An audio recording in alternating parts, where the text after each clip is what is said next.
Hi, Travis here. I thought I'd make a note for anybody else who had the same issue I do around SmartThings. So if you are trying to exclude a Z-Wave device, this seems to happen every once in a while. I have a lot of the GE paddle switches around the house, and for some reason, I've had a few of them die, unfortunately, and when they do, I put some new ones in, and for some reason, they just won't add to the network. It's either sometimes I think it's the mesh, and we don't have enough devices close by, so I've moved the hub, and it always seems to be the last thing that I think of when I'm troubleshooting. So I thought maybe just as a note to self and for anybody else out there to kind of remind this, I put this out here. So if we jump into, it's very simple actually, so it's not that difficult, but again, kind of a note to self for reference. But if we jump into the SmartThings app,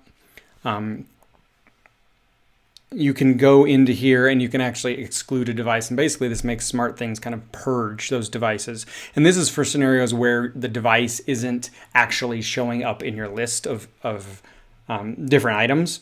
So I can't see that device in there. It's not like it's sort of an orphan thing. It's just a way to kind of remove that. So if you go into, and I'm looking at my phone here when we're doing this, into the hub. So if I was, you come and you start in my home where all your devices are. From there, we can go into more.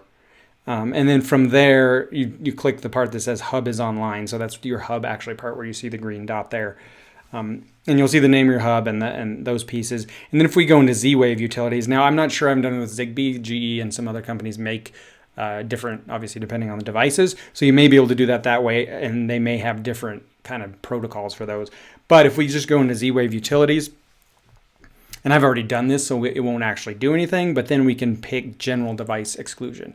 So again, I think of this in general terms as a purge and getting rid of those devices. So maybe this is something you can try if you've tried to move your device closer to your SmartThings hub, or for some reason you've tried the other avenues to, sometimes each device has a way to reset itself, pushing up or down 10 times on a specific device. Usually within that specific device's instructions, they'll give you information there. But if I just hit general device exclusion, then we can see it puts it, and it says it puts it in exclusion mode. Really, it kind of just runs through a process. And if there's devices out there, it goes through that. So it's kind of a black box as to what it really does. But all we do is hit remove. It'll say exclusion mode active. Again, I shouldn't have anything in here that's actually doing that as it goes through that process, but I just kind of wanted to remind myself and hopefully it's helpful for others that how that piece works.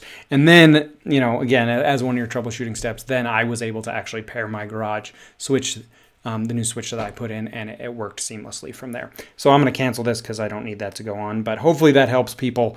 Again, as a troubleshooting step, I try to keep kind of notes as we go along because you never know what issues you're going to run into. And again, it's always kind of the last thing that I think of when troubleshooting. So hopefully this helps.